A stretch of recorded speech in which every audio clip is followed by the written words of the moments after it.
গুম ও বিচার বহির্ভূত হত্যা বিরোধী আন্তর্জাতিক সনদে সই করল বাংলাদেশ। ঐতিহাসিক মুহূর্ত আখ্যা দিলেন প্রধান উপদেষ্টা ডক্টর ইউনূস। কালো টাকা সাদা করার যে বিধি এবং রীতি সেটা বন্ধ করে দেওয়া হবে। শক্ত গণতান্ত্রিক ভিত্তি ছাড়া তাড়াহুড়ো করে নির্বাচনের পক্ষে নয় সেন্টার ফর গভর্নেন্স স্টাডিজ। মনোনয়ন প্রথা বাতিলের পরামর্শ সুজনের আলোচনায়। ধীর গতিতে নামছে বন্যার পানি, কিছুটা গতি এসেছে প্রত্যন্ত এলাকায় ত্রাণ বিতরণে। দেখা দিচ্ছে পানিবাহিত নানা রোগ। এই বাচ্চা ডায়রিয়া এই জন্য এখানে নিয়ে আসছি আর কি। কালকে থেকেই হঠাৎ করে ডায়রিয়া শুরু হয়েছে। এখানে আসছি, স্যালাইন দিছি, এখন বসার কোনো অবস্থা নাই, ওই জন্য বাচ্চা নিয়ে বাইরে আসছি। পৃথক হত্যা মামলায় সালমান, আনিসুল, সাদেক খান ও জিয়ার আবারও 5 দিন করে রিমান্ড। রাতে গ্রেপ্তার টিপু মুন্সিকে 8 দিনের রিমান্ডে নেয়ার আবেদন।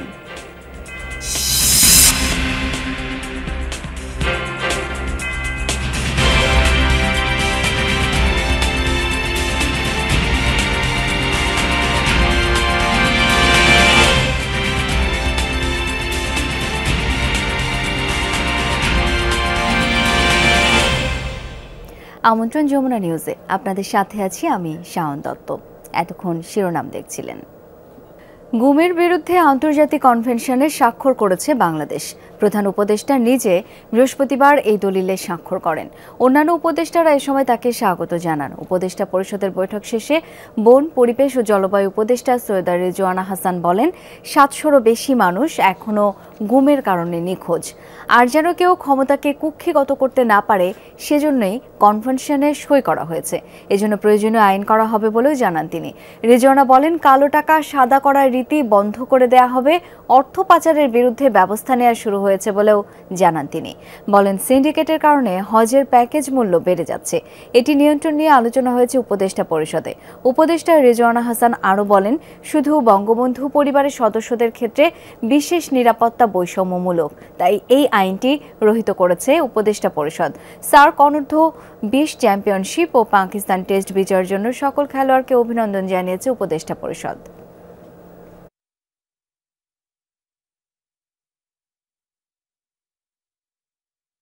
প্রায় 700-র উপরে মানুষ এখনো পর্যন্ত গুমের কারণে নিখোঁজ হয়ে আছে।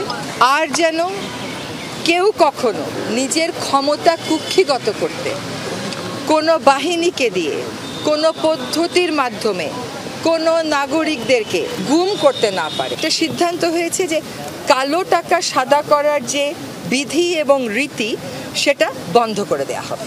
হ্যাঁ, কারণ এখান থেকে সরকার যেটুকুন টাকা আনতে পারে সেটুকুন টাকা দিয়ে সরকারের যে খুব বেশি কিছু আগায় তা না, বরং মূল্যবোধটা অনেক বেশি অবক্ষয়িত। সংস্কার নয়, রাষ্ট্রের পুনর্গঠন কাজ জরুরি বলে মনে করে centre for governance studies CGS. জাতীয় ও আঞ্চলিক পর্যায়ে সংলাপের আয়োজন নিয়ে সংবাদ সম্মেলনে এই অভিমত জানান এর উপদেষ্টা প্রফেসর ডক্টর আলী রিয়াজ। বলেন, সংবিধান পুনর্লিখনের গুরুত্বপূর্ণ কাজ করা জরুরি। গণতান্ত্রিক ব্যবস্থা শক্ত ভিত্তির উপর দাঁড়ানোর আগে তাড়াহুড়ো করে নির্বাচন দেওয়াও সমর্থন করেন না তিনি। বাংলাদেশে টেকসই গণতন্ত্র ও ন্যায় বিচার প্রতিষ্ঠায় জাতীয় ও আঞ্চলিক পর্যায়ের সংলাপের আয়োজন নিয়ে centre for governance studies CGS এর সংবাদ সম্মেলন। এতে বলা হয়, দেশের গণতান্ত্রিক ভবিষ্যৎ প্রতিষ্ঠা ও এর সুরক্ষায় 8টি গুরুত্বপূর্ণ বিষয়ে আলোচনা হবে সংলাপে।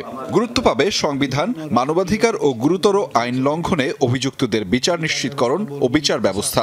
এছাড়াও রয়েছে নাগরিক প্রশাসন, সাংবিধানিক প্রতিষ্ঠান ও আইন প্রয়োগকারী সংস্থা এবং গোয়েন্দা সংস্থাগুলো। আরও রয়েছে অর্থনৈতিক নীতিমালা, ব্যাংকিং খাত ও বৈদেশিক ঋণ এবং গণমাধ্যম। যারা দায়িত্বে আছেন তারা সবটাই জানবেন তা তো নয়, আসুন তাদের জানানোর ব্যবস্থা করি।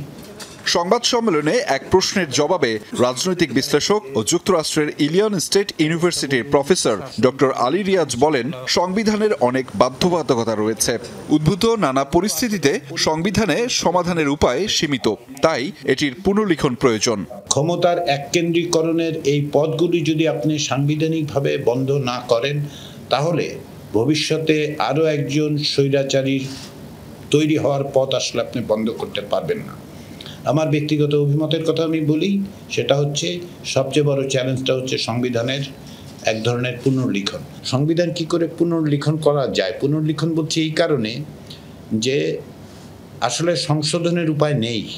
বাংলাদেশের পরিস্থিতি নিয়ে ভারতীয় গণমাধ্যমে যে ভুল তথ্য দেয়া হচ্ছে এর জবাব দিতে বাংলাদেশি গণমাধ্যমের প্রতি আহ্বান জানান ডক্টর রিয়াজ। বলেন, বর্তমান সরকারের মাধ্যমে টেকসই গণতান্ত্রিক ব্যবস্থা জোরদার করতেই সংলাপের আয়োজন করা হচ্ছে।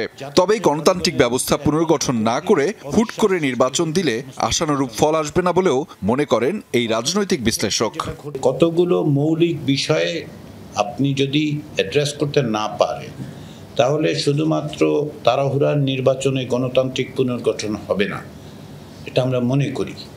যে কারণে আমরা এটাকে বলছি যে আপনি এখন গণতান্ত্রিক পুনর্গঠনের জন্য সংগ্রাম। ভারতীয় গণমাধ্যমের এই প্রচারণার বিরুদ্ধে সবচেয়ে বড় অস্ত্রটা হচ্ছে আপনারা সত্য কথা বলুন, তথ্য তুলে ধরুন।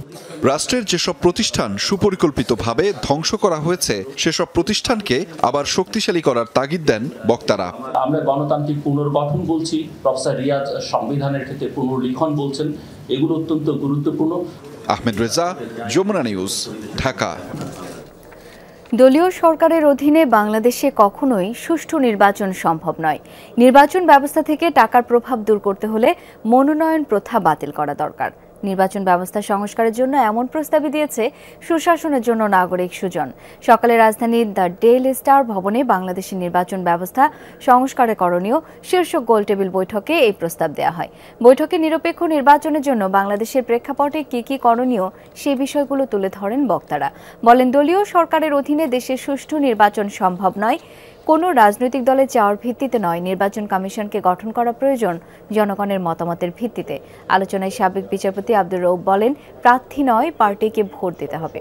রাজনৈতিক দলের মধ্যে গণতন্ত্র চর্চা বাড়ানোর পরামর্শ দেন তিনি। একতরফা নির্বাচন বন্ধ করে বিকল্পমূলক নির্বাচন ব্যবস্থা চালু করার দাবি জানান সুজন সম্পাদক ডক্টর বদিউল আলম মজুমদার। অনুষ্ঠানে নির্বাচন কমিশন নিয়োগ আইন, হলফনামার খসড়া এবং গণপ্রতিনিধিত্ব আদেশের কিছু সংশোধনী উপস্থাপন করা হয়। ভোট দেওয়াটা কম্পালসারি করে দেয়, নাহলে ফাইন হবে। কারণ ওই একজনে বলবে হাইটে যেতেছে বলে আমি নির্বাচন বর্জন করলাম। হোয়াট ইউ টু বর্জনের? আমাদের রাজনৈতিক দলগুলো যেটা করেছে তাদের গঠনতন্ত্র থেকে বাদ দিয়েছে, কিন্তু আইনের যে উদ্দেশ্য সেটা না মেনে তারা ভাতৃপ্রতিম সংগঠন বলে এটা চালিয়ে দিচ্ছে। কিন্তু এটা অবৈধ, অন্যায় এবং আইনের সুস্পষ্ট লঙ্ঘন। জ্ঞাত আয় বহির্ভূত সম্পদ অর্জন এবং সম্পদের তথ্য গোপন সংক্রান্ত দুর্নীতি মামলা থেকে বিএনপির স্থায়ী কমিটির সদস্য মির্জা আব্বাস এবং তার স্ত্রী আফরোজা আব্বাসকে খালাস দিয়েছেন আদালত।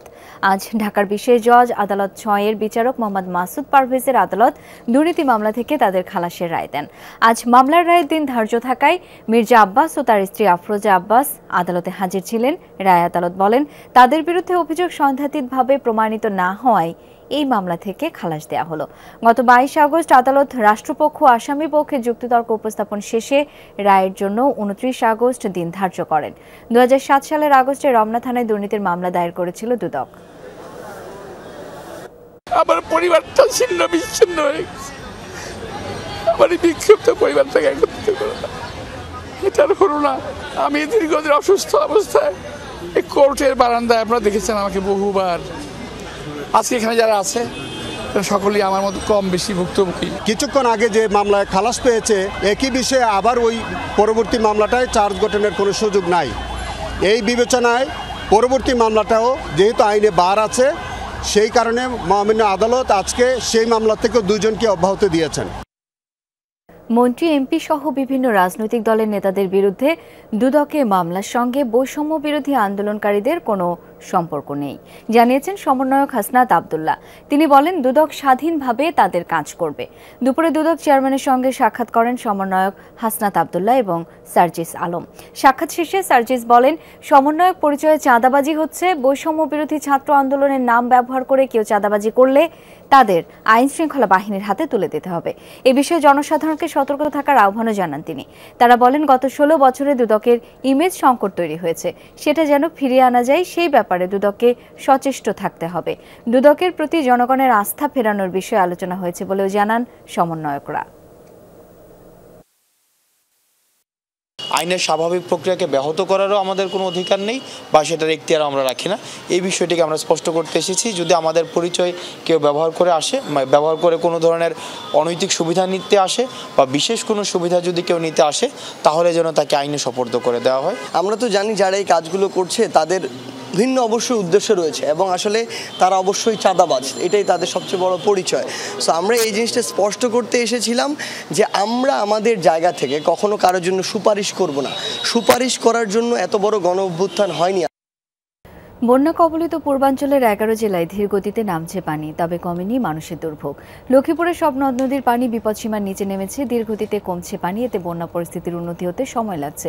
এখনো 9.5 লাখ মানুষ পানিবন্দী। তলিয়ে রয়েছে ঘরবাড়ি, সড়ক। যারা আশ্রয় কেন্দ্রে ঠাঁই নিয়েছিলেন তারা এখনো বাড়িতে ফিরতে পারেননি। নোয়াখালীর দুর্গত এলাকা থেকে ধীরে ধীরে কমছে বন্যার পানি। আশ্রয় কেন্দ্রে থাকা মানুষ ফিরতে পারছে না বসত ভিটায়। ডায়রিয়া সহ পানিবাহিত নানা রোগের প্রকোপ দেখা দিয়েছে।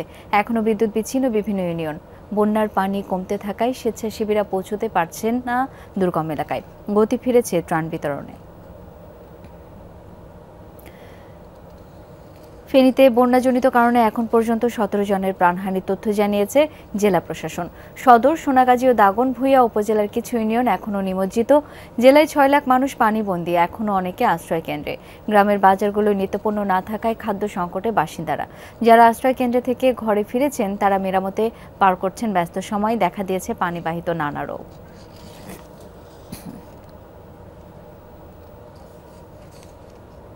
বাড্ডা থানার হত্যা মামলায় ক্ষমতাচ্যুত প্রধানমন্ত্রী শেখ হাসিনার বেসরকারি শিল্প ও বিনিয়োগ উপদেষ্টা সালমান এফ রহমান এবং সাবেক আইনমন্ত্রী আনিসুল হকের আবারও 5 দিন করে রিমান্ড মঞ্জুর করেছেন আদালত। মেট্রোপলিটন ম্যাজিস্ট্রেট নুরুল হুদা চৌধুরী এই আদেশ দেন। সকাল 7টায় আদালতে তাদের 10 দিনের রিমান্ড আবেদন করেন তদন্ত কর্মকর্তা। শুনানি শেষে 5 দিন করে রিমান্ড দেন মেট্রোপলিটন ম্যাজিস্ট্রেট। মামলার এজাহারে বলা হয়, গত 19 জুলাই বৈষম্য বিরোধী ছাত্র আন্দোলন চলাকালে বাড্ডা ফুজি টাওয়ারের উত্তর পাশে প্রগতি সরণিতে এলোপাতাড়ি গুলি চালানো হয়। সে সময় প্রাণ হারান মোহাম্মদ সুমন শিকদার।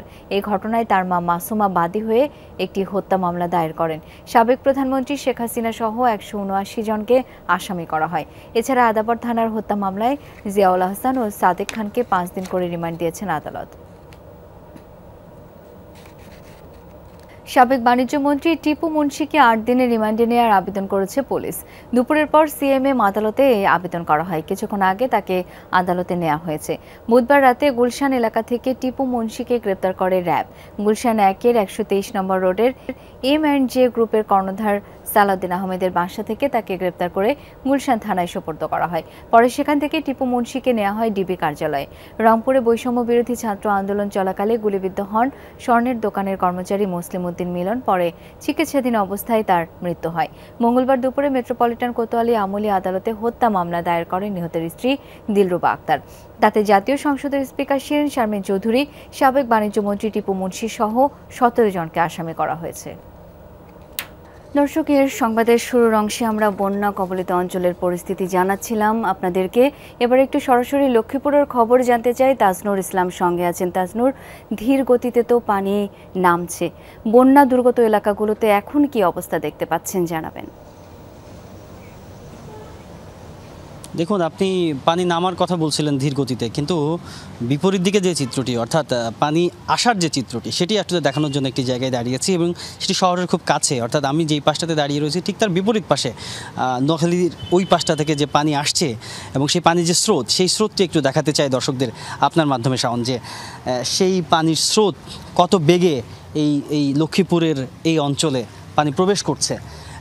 কেননা ফেনী এবং নোয়াখালীতে যেই বন্যা হয়েছিল সেই পানি ওখান থেকে যখন নামছে এবং নামার এই চ্যানেল কিন্তু মূলত এই লক্ষ্মীপুর দিয়ে পরবর্তী সময়ে মেঘনা নদী এবং বঙ্গোপসাগর, সেই পানি আসার যে চিত্রটি সেটি আপনি দেখতে পাচ্ছেন যে কি দুর্দ্বন্দ্ব দাপটে আসলে পানি প্রবেশ করছে লক্ষ্মীপুরে। এবং এই পানি লক্ষ্মীপুরে আসার পরে এই যে লোকালয়গুলো রয়েছে সেই লোকালয়ে বেশ অনেক সময় পর্যন্ত কিন্তু সেটি থেকে যাচ্ছে। তার কারণ হচ্ছে নানান রকম অবস্টাকল রয়েছে, নানা রকম বাধা রয়েছে, নানান উন্নয়ন কাজের ফলে রাস্তাগুলো উঁচু করা হয়েছে, ফলে পানি যে জমছে সেই পানি আসলে নামার যে গতি সেটি অনেক বেশি ধীর হয়ে যাচ্ছে। তার ফলে আসলে জনজীবনের যে দুর্ভোগ, যে দুর্গতি, সেটি আসলে থেকেই যাচ্ছে। সব মিলিয়ে লক্ষ্মীপুরবাসী যারা কিনা একেবারে প্রত্যন্ত অঞ্চল থেকে এই শহর অঞ্চল পর্যন্ত রয়েছে, সবাই বিশেষ করে যারা উঁচু জায়গাতে রয়েছে এখন, তারাও আসলে এক ধরনের আতঙ্কে রয়েছে, না জানি কখন এই দুর্ভোগ আসলে শেষ হতে অনেক দেরি লাগবে। অনেক ধন্যবাদ তাজনুর আপনাকে। সুনির্দিষ্ট কোনো প্রকল্পের ব্যয় বা যৌক্তিকতা যাচাই করা হবে না, তবে মেগা প্রকল্পের নানা দিক খতিয়ে দেখা হবে। অর্থনৈতিক পরিস্থিতি নিয়ে শ্বেতপত্র প্রণয়ন কমিটির সংবাদ সম্মেলনে এই তথ্য জানিয়েছেন কমিটি প্রধান অর্থনীতিবিদ ডক্টর দেবপ্রিয় ভট্টাচার্য।